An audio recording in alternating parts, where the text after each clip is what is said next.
रहा update news. Charging दरम्यान electric स्कूटीला लागली आग, रांजण गावात खळबळ। चाळीसगाव तालुक्यातील रांजणगाव येथे चार्जिंगला लावलेल्या इलेक्ट्रिक स्कूटीला अचानक आग लागून स्कूटी जळून खाक झाल्याची धक्कादायक घटना घडली आहे।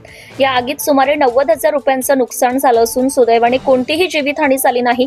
घटनेची नोंद चाळीसगाव ग्रामीण पोलीस स्टेशनमध्ये करण्यात आली आहे। तर घटनेविषयी मिळालेली माहिती अशी की रांजणगाव येथील गणेश हिलाल पाटील यांनी गेल्या वर्षी RK मोटर्स येथून ओला कंपनीची इलेक्ट्रिक स्कूटी क्रमांक MH52 A3524 खरेदी केली होती।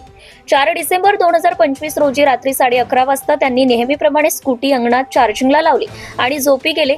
पहाटे सुमारे 1:15 वाजता गल्लीतील किशोर चव्हाण व कृष्णा पाटील यांनी आवाज देत त्यांना जागे केले आणि स्कूटीला आग लागल्याची माहिती दिली।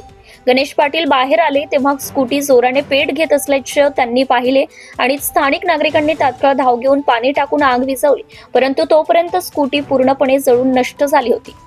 या आगीत कुठलीही दुखापत किंवा जीवितहानी झाली नसली तरी मालक गणेश पाटील यांचं मोठ्या प्रमाणात आर्थिक नुकसान झालंय।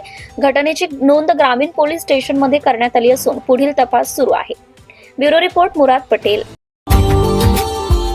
Subscribe now and press the bell icon.